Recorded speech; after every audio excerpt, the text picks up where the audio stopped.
देखिए समस्याएं एक होती है, समाप्त नहीं होती है, दूसरी समस्याएं क्रिएट हो जा रही है। विभाग चाहता ही नहीं है कि किसी भी समस्या का हम सही तरीके से समाधान करें, उलझाने की नीति बनाई जाती है। मुख्यमंत्री जी के हाथों नियुक्ति पत्र भी मिल गया और उस नियुक्ति पत्र को भी इन लोगों ने रद्द करते हुए 100 किलोमीटर दूर शिक्षक पदस्थापित हैं, कई महिलाएं हैं, कई पुरुष शिक्षक हैं।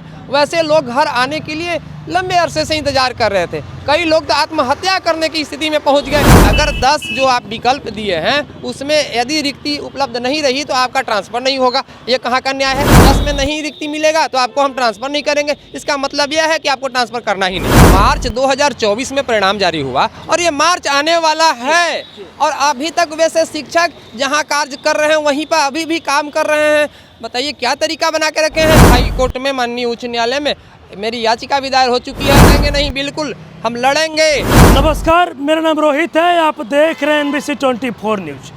आपको बता दें कि देखिए आए दिन लगातार जो शिक्षक हैं वो परेशान दिखते हैं। कभी शिक्षकों ऐप को लेकर, तो कभी मिड डे मील को लेकर, तो कभी ट्रांसफ़र पोस्टिंग को लेकर। देखिए इन तमाम चीज़ों पर बातचीत करेंगे। मेरे साथ शिक्षक संघ के नेता हैं पिंटू कुमार से बातचीत करेंगे।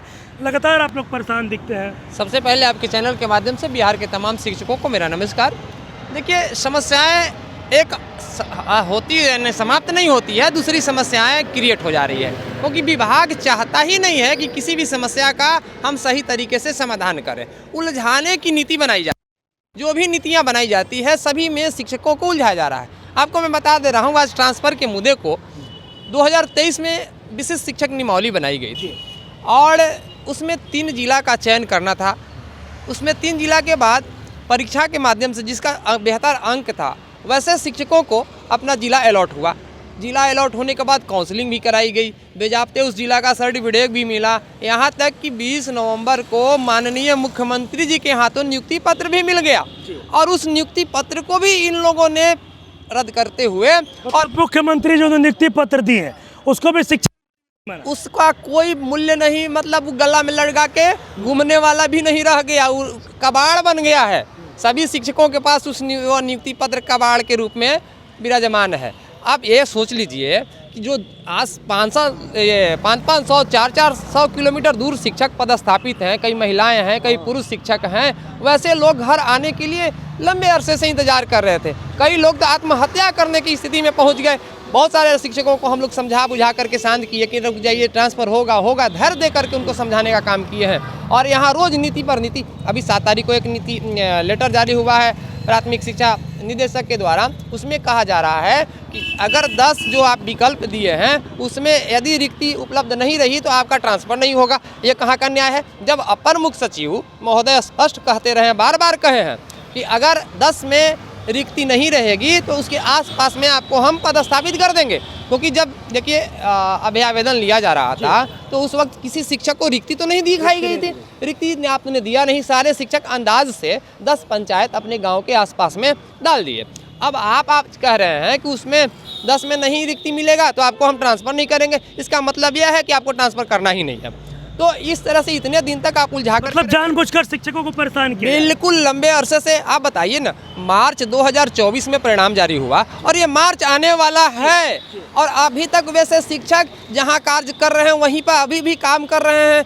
बताइए क्या तरीका बना के रखे हैं। इसके खिलाफ मैं हाई कोर्ट में, माननीय उच्च न्यायालय में मेरी याचिका भी दायर हो चुकी है। उम्मीद है सोमवार को उसका नंबर भी हमको उपलब्ध होगा। सोमवार छोड़ेंगे नहीं, बिल्कुल हम लड़ेंगे। न्यायालय पर मुझे भरोसा है, न्यायालय से हमें जीत मिलेगी और 1,87,000 विशिष्ट शिक्षक जो प्रथम सक्षमता पास किए हुए हैं उनको न्याय दिला करके रहेंगे। अभी तक बताइए प्राण नंबर जनरेट नहीं हुआ है कई जिला में।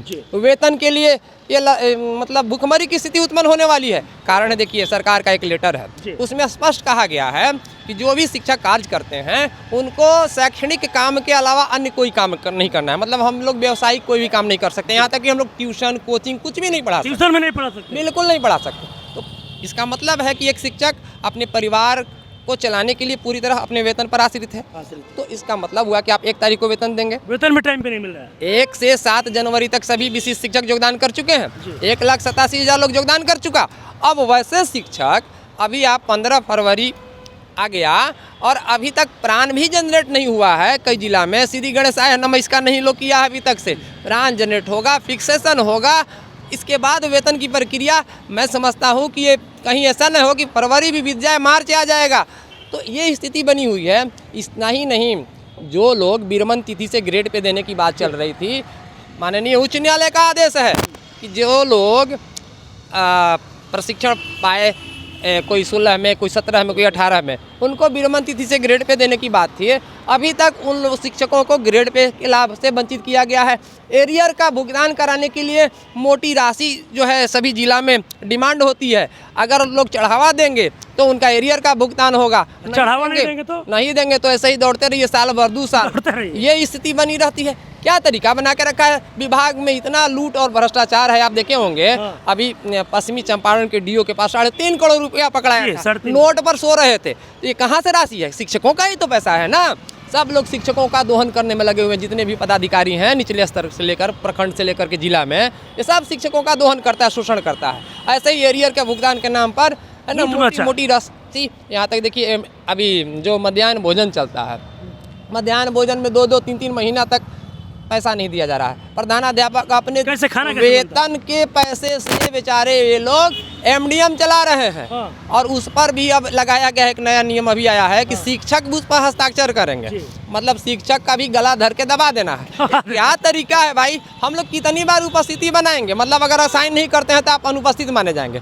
सुबह जाइए, मोबाइल पर अटेंडेंस लीजिए, लगातार आप लोग इसके बाद अटेंडेंस रजिस्टर पर बनाइए, इसके बाद एमडीएम पंजी पर साइन कीजिएगा तो उपस्थित माना जाएगा। फिर छुट्टी होगा उस समय बने, दिन भर हम लोग हाजिरी बनाते रहते हैं। समझ में नहीं आता कितना बार एक शिक्षक विद्यालय में चल गया तो क्या 10 बार उसको हाजिरी बनाना है जी? तो ये क्या तरीका बना के रखा है? विभाग पूरी तरह से मजाक बना दिया गया है। तो शिक्षकों की समस्याओं को सरकार समाप्त नहीं करना चाहती है, इनको पढ़ाने नहीं दे रही है। देखिए शिक्षक तभी बेहतर पढ़ाएंगे ना। हम लोग चाहते हैं जब शिक्षक फ्री रहेंगे। हम लोग को मानसिक रूप से आप छोड़ दीजिए फ्री, स्वतंत्र रूप से। पहले ज़माने में पढ़ाई होती थी कि नहीं? हम लोग भी सरकारी विद्यालय से पढ़े हैं, इतना बेहतर पढ़ाई होता था, इतना बेहतर। कोई पदाधिकारी, मैंने नहीं देखा था कोई पदाधिकारी जाँच करने आया है कभी भी। आज तो इतना जांच, और जांच नहीं बल्कि लूट, जांच के नाम पे लूट। जो आया उसको चढ़ावा दीजिए, सब रिपोर्ट सही, नहीं दिए तो सब कुछ गलत। आज यही स्थिति बनी हुई है। हम चाहते हैं कि इस पर रोक लगे और शिक्षकों को स्वतंत्र छोड़ दीजिए, तन मन से उनको पढ़ाने दीजिए, ताकि बिहार की शिक्षा व्यवस्था बेहतर हो सके। बिहार के विद्यालय में कौन पढ़ता है जी? गरीब गुरबे के बच्चे पढ़ते हैं, मजदूर के बच्चे पढ़ते हैं, किसान के बच्चे पढ़ते हैं। अगर उन नौनिहालों को हम लोग बेहतर तरीके से संवार दें, बेहतर तरीके से पढ़ा दें, तो वे बच्चे देश का भविष्य हैं। तो हम लोग चाहते हैं कि वैसे बच्चों को हम लोग बेहतर तरीके से आगे बढ़ाएं, पढ़ाएं, लेकिन सरकार हम लोग को पढ़ाने नहीं दे रही है। तो ये तरीका पर रोक लगना चाहिए, इस पर अविलंब रोक होना चाहिए। इस तरह की मॉनिटरिंग कोई व्यवस्था नहीं।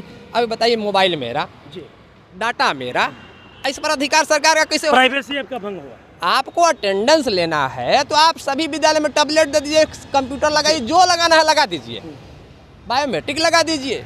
लेकिन मोबाइल मेरा है, अभी 3 महीना से आप वेतन नहीं दीजिएगा, इसमें रिचार्ज करने के लिए हमारे पास पैसा नहीं रहेगा तो हम कर्जा ले लेकर रिचार्ज करेंगे जी?